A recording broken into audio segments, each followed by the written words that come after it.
Yeroo ammaa jechaadha viidiyoo dhuunfaadhaa fi hojjetanillee carraa monetaayizeeshinii ta'uu dadhabuutu jira jechuudha. Mee narraa baradhaa mee obboloota koo jaallatamoo hordoftoota yeroo mul'ata akkam jirtu nagaa keessanii ani nagaa kooti waaqayyoof galannaa ta'u anaaf miidhama ta'us isiniif barumsa ta'a jechuudha. Mee baga nagaa walitti deebinee torban lamaaf isinirra badeen ture gaddaaf gammachuunis xinnoo nakakkabalaa ture haa ta'u iyyuu malee immoo jechuudha hamma isinitti deebuun immoo na gammachiiseera. Gadda maalii jechuu dandeessu? Akkuma beektan egaa obboloonni koo baay'een keessanii kallattii yuutuubii yeroo mul'ataatiin akkam viidiyoo noormaalii ta'e kan dhuunfaa koo hojjetaa ture baay'een keessan beektu. Garuu haa ta'u malee jechuudha waan hundumaa guuttadhee carraa monetaayizeeshinii ta'uu akka hin dandeenye yuutuubiin kun natti hime jechuudha. Baay'ee aariin ture yeroo sanatti. Baay'een keessan hin beektu. Baay'een keessan illee gorsa garaagaraa naa laachaa turtaniittu. Akkasuma immoo jechuudha Waaqayyo haa galatu. Wanta barumsa isinii ta'u yuutuubii warra hojjetaa jirtanii warra ganaa keessattuu obboloota keenya gana carraa monetaayizeeshinii ta'uu deemtaniif akkasuma immoo bilbila tokko irratti yuutuubii lama fayyadamuun hagam akka miidhaa qabu anarraa baradha. Akkuma beekamu yeroo darbee yuutuubii yeroo mul'ataa jechuudha viidiyoo dhuunfaa koo ta'e hojjetaan ture kan viidiyoon nama tokko keessa hin jirre jechuudha. Amma garuu monetaayizeeshinii ta'uu hin danda'u yeroo ittiin jedhamee jira kunoo jechuudha. Akkuma kunoo isteeppiitu kan argitan kana jechuudha gara carraa monetaayizeeshinii adisensiin duraa qabda. Kanaaf kanarratti kaffaltii argachuu hin dandeessu yookaan immoo carraa monetaayizeeshinii ta'uu argachuu hin dandeessu naan jedhee ture. Kanaaf baay'een keessan keessattuu obboloonni keenya yuutuubii keessanii monetaayizeeshinii godhachuudhaaf deemaa jirtanii anaaf miidhama ta'uu isiniif barnoota ta'a.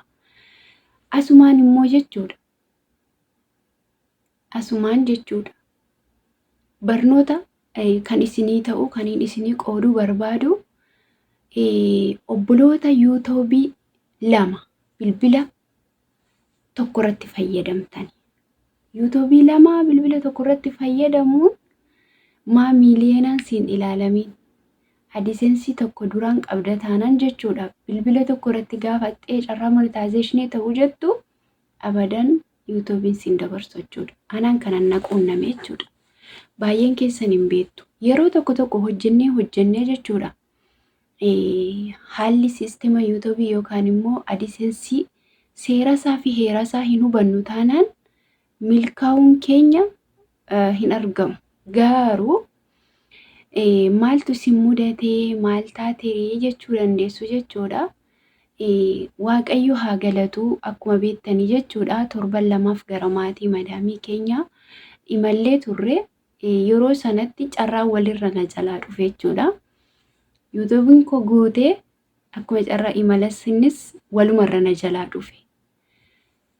yuutuubii kotoo monetaayizeeshiniin godhatiin asii mana kanaa deemee garuu achittis yaalladhe jennaan na dide jechuudha. Baay'ee aariin ture jechuudha. Baay'ee tokko aariin ture. Keessattuu kaniin aari'anii dadhabbii keessaniin aari kan koo caala jechuudha. Obboloonni koo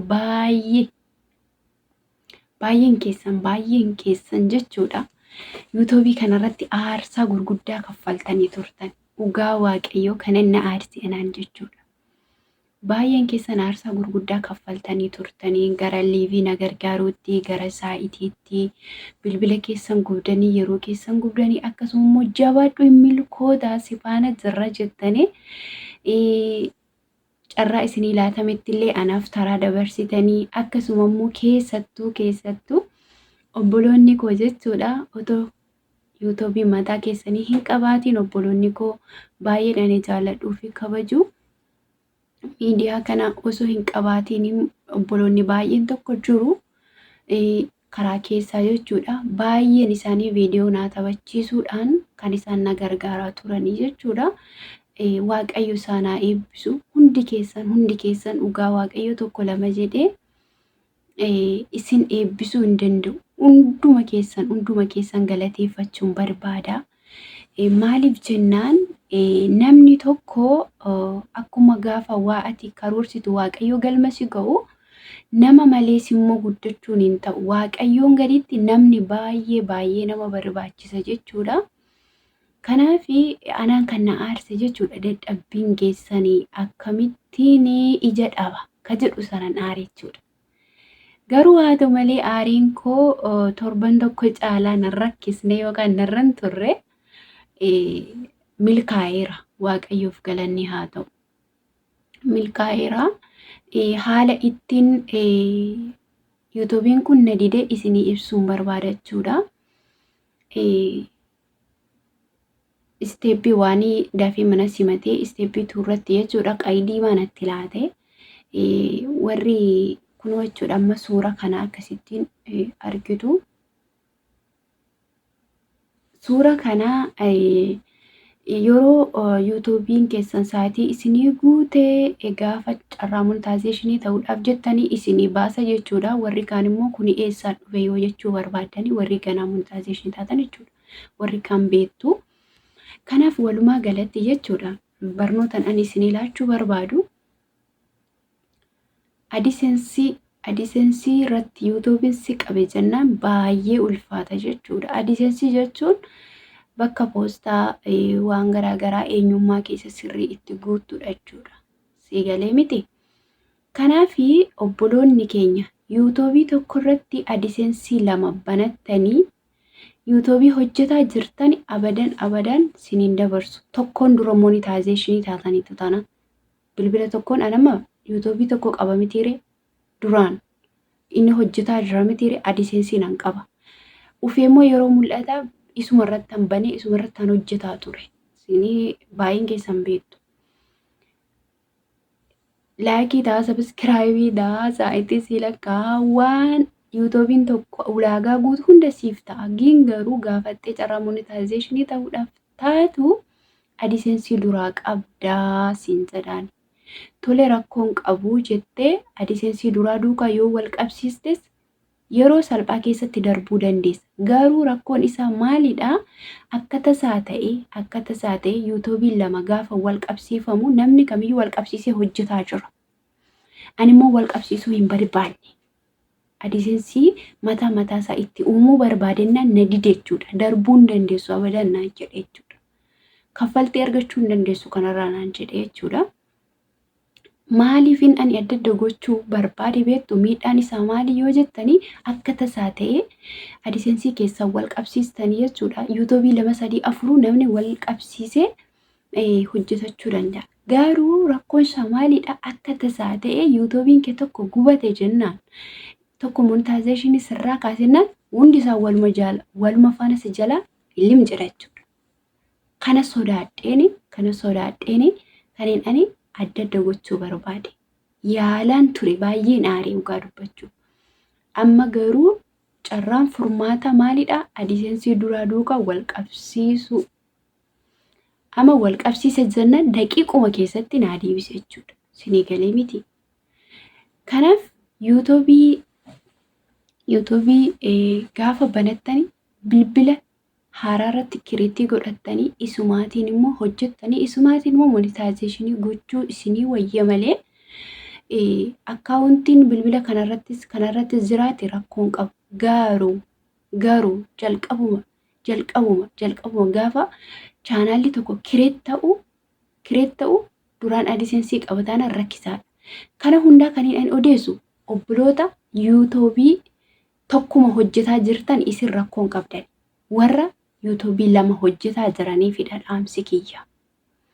Amma fakkeenyaaf YouTube tokko bilbila tokko irratti YouTube tokko bilbila tokko irratti YouTube tokko bilbila tokko irratti hojjechuun hin danda'ama. Maaliif bilbilli suni garaagaraa waanta ta'eef yeroo ammaa kana immoo jechuudha YouTube inni adisensiin garaagara ta'eyyuu waayifaan tokkichi ta'uu isaayyuu beeka.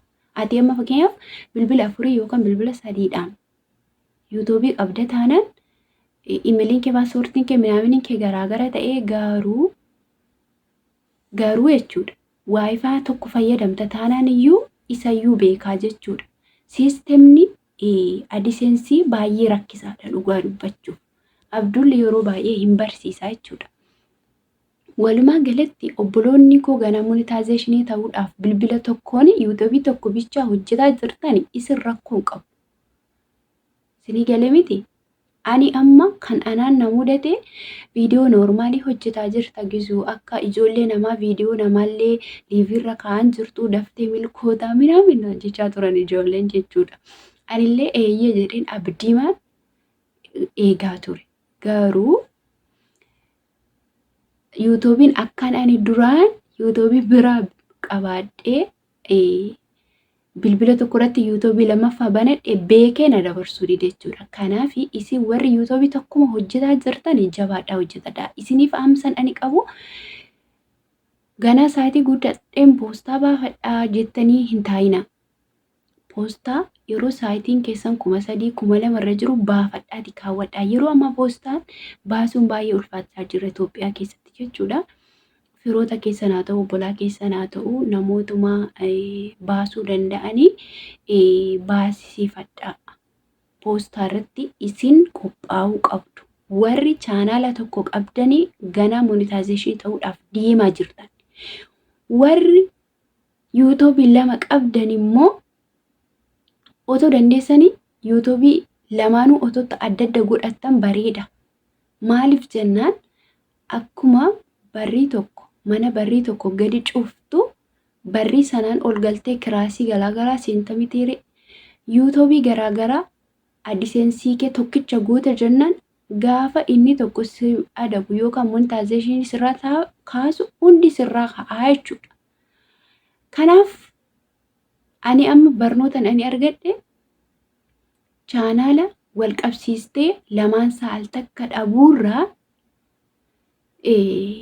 hamma dandeesse bilbila 2 bittee imeelii kee hundumaa adda adda gootee gaafa monetization taatumu bilbila isa duraa ittiin fayyadamtee AdSense qabdu sana otoo hin taane bilbila haaraa sanaan kireet gootee monetization ta'uun baay'ee salphata jechuudha.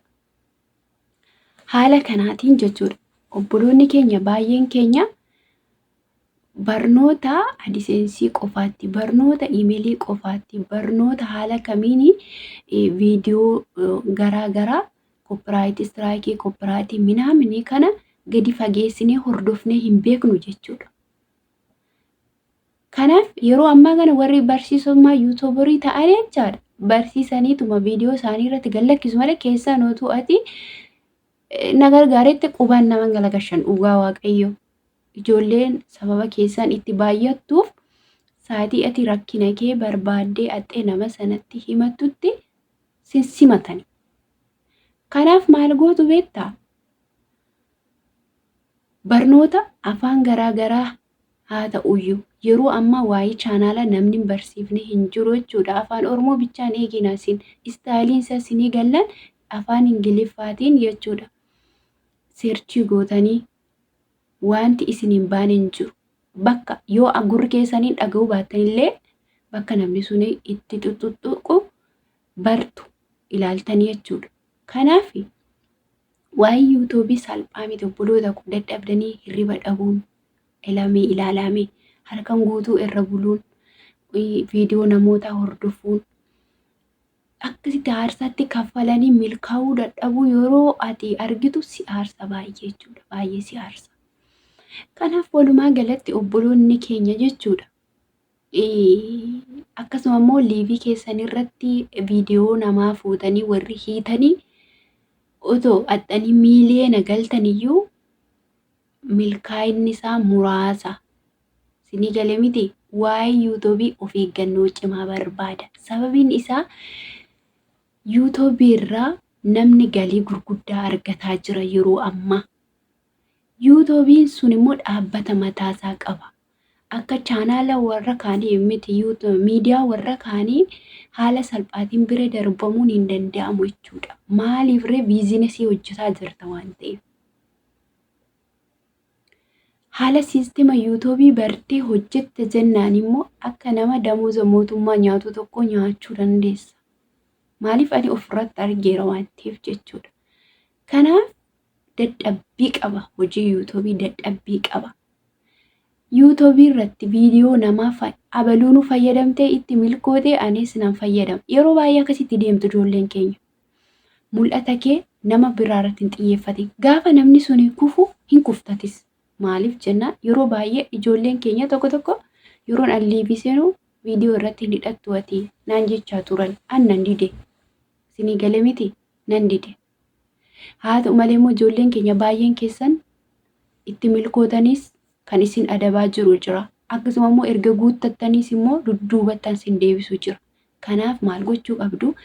Liivima noormaalii keessan waraabbadha. Viidiyoo noormaalii keessan waraabbadha.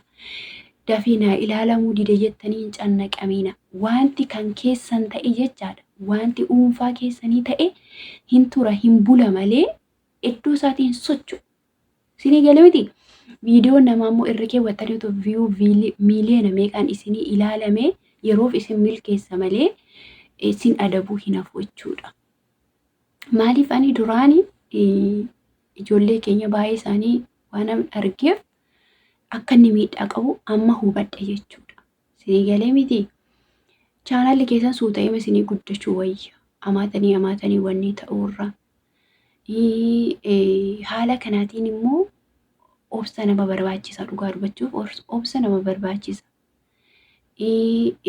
Waa'ee chaanaalaa immoo sirriitti miidiyaa irraa ilaaltanii viidiyoo barnoota hubattanii hordofuun isin barbaachisa. Yeroo ammaa jechuudha.